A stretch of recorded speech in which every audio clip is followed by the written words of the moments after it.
সময় উনি তীরবিদ্ধ হলেন। তীরটা বিষাক্ত ছিল, ওই বিষের কারণে সে চোখ খুলতে পারছেন না।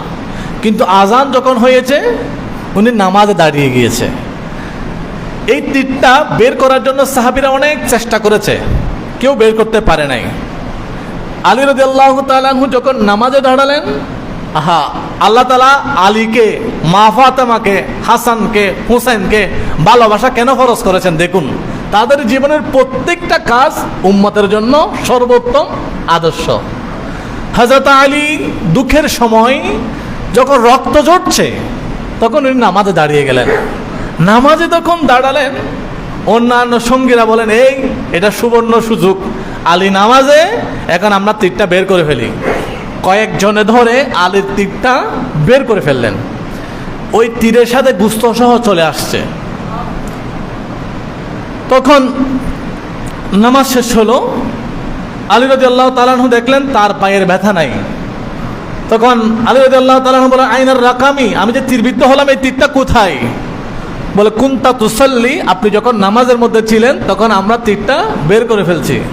বলে আল্লাহর কসম করে আমি তোমাদেরকে বলছি, তোমরা এর আগে অনেক চেষ্টা করেছো তীরটা বের করার জন্য, তোমরা তীরটা বের করতে পারোনি।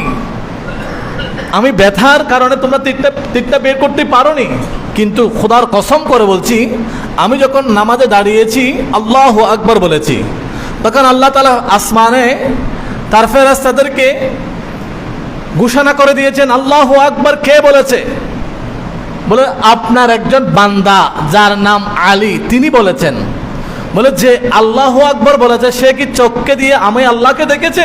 বলে লা, আপনাকে দেখে নাই। বলে হাল রাআউহাল জান্নাহ, জান্নাত দেখেছে? বলে না, চক্ষু দিয়ে তো জান্নাতে দেখে নাই। বলে হাল রাআউহান নার, জাহান্নামের আগুন দেখেছে? বলে না, জাহান্নামের আগুনে দেখে নাই। তখন আল্লাহ বলেন ফাশহাদু, তোমরা সাক্ষী থাকো, যেই বান্দা আমাকেও দেখলো না, জান্নাতও দেখলো না, জাহান্নামও দেখলো না, আমি আল্লাহকে খুশি করার জন্য, আমার উপর ঈমান রেখে আর জান্নাত পাওয়ার জন্য, জাহান্নাম থেকে বাঁচার জন্য অসুস্থ সময়ে যেই ব্যক্তিটা আল্লাহু আকবার বলে নামাজে দাঁড়িয়েছে, আমি আল্লাহ তার জীবনের গুনাহ মাফ করে দিলাম। নামাজে যখন দাঁড়িয়ে বললেন আলহামদুলিল্লাহি রাব্বিল আলামিন, এই আলহামদুলিল্লাহ কি? আল্লাহ তোমার প্রশংসা করছি, তুমি বিশ্বজগতের প্রতিপালক। তখন কোনো ঋণগ্রস্ত ব্যক্তি যদি নামাজে দাঁড়িয়ে আলহামদুলিল্লাহি রাব্বিল আলামিন বলে, এই ফেরেশতারা দেখো না আমার এই বান্দার উপর অনেক ঋণ আছে, এই বান্দাটা সমাজের মধ্যে একটু ঋণগ্রস্ত, কিন্তু তারপরেও নামাজে দাঁড়িয়ে আমি আল্লাহর প্রশংসা করছে। ফেরেশতারা তোমরা তার জন্য দোয়া করো, আমি আল্লাহ তার ঋণকে মুক্ত করে তাকে সমাজে একজন শান্তির মানুষ হিসাবে প্রতিষ্ঠিত করলাম। আপনাকে কে কষ্ট দিয়েছে? কষ্টের মোকাবেলা অনেকভাবে করা যায়।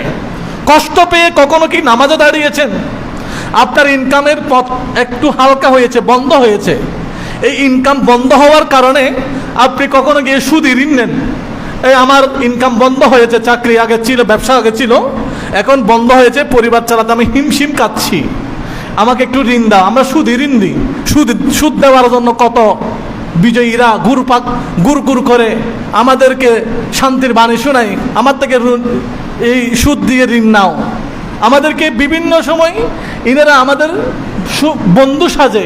আরে না, বন্ধু হচ্ছেন নবী রহমাতুল্লিল আলামিন, বন্ধু হচ্ছে ইমাম হুসাইন, বন্ধু হচ্ছে মৌলা আলী, বন্ধু হচ্ছে মা ফাতেমা। 7 দিন মা ফাতেমার ঘরের মধ্যে চুলায় আগুন জ্বলে নাই, তারপরও মা ফাতেমা তাহাজ্জুদের নামাজের মধ্যে একদিন অনুপস্থিত ছিল না। মা ফাতেমাকে যদি জিজ্ঞাসা করা হয়, ও মা ফাতেমা, আপনি জান্নাতের মহিলাদের সরদারিনী, আপনার ঘরের মধ্যে 7 দিন চুলার মধ্যে কোনো আগুন নাই, খাবার নাই, আপনি তাহাজ্জুদের মুসাল্লায় কেন? বলে আমি যখন তাহাজ্জুদের মুসাল্লায় দাঁড়িয়ে আলহামদুলিল্লাহি রাব্বিল আলামিন আমার রবের প্রশংসা করি, তখন আল্লাহ ডাক দিয়ে বলে ফেরেশতারা দেখো, এই ফাতেমার ঘরে 7 দিন খাবার নাই, তারপরে নামাজে দাঁড়িয়ে আমি মওলার প্রশংসা করছে, এই জন্য তো আমি মা ফাতেমাকে জান্নাতের মহিলাদের সরদারানি বানিয়েছি। দুঃখের মধ্যে পড়ে ইনকাম কমে গিয়েছে, আপনাকে দুঃখ দিয়েছে, অভাবে কষ্ট পাচ্ছেন, কখনো কি আল্লাহকে বলেছেন? আল্লাহ আপনাকে কি সার্টিফাই করছেন? ইমাম হুসেন কি সার্টিফাই করছেন? ইমাম হুসেন আপনাকে আমাকে কি শিক্ষা দিয়ে গেলেন? এ নানার উম্মত, জান তাকুক আর যাক, সত্যকে সত্য বলবা, মিথ্যাকে মিথ্যা বলবা, হককে হক বলবা, বাতিলকে বাতিল বলবা। তোমার যদি জানো চলে যায়, তারপরে তুমি নামাজে দাঁড়িয়ে মৌলাকে ডাক দাও। মৌলাকে দেখে যখন নামাজে বলবে ইয়্যাকা না'বুদু ওয়া ইয়্যাকা নাস্তাঈন, আল্লাহ তোমাকে সিজদা দিচ্ছি, তুমি আমাকে রক্ষা করো, আমাকে সাহায্য করো।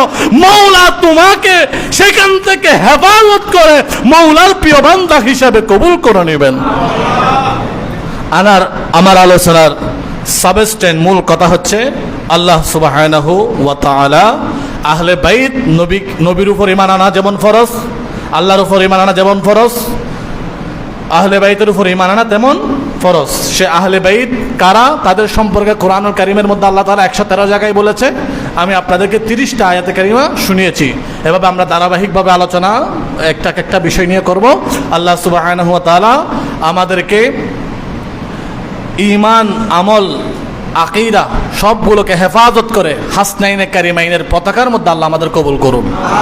আসসালামু আলাইকুম ওয়া রাহমাতুল্লাহ। যারা সুন্নত আদায় করেনি 4 রাকাত ক্বাবলাল জুমা আদায় করুন।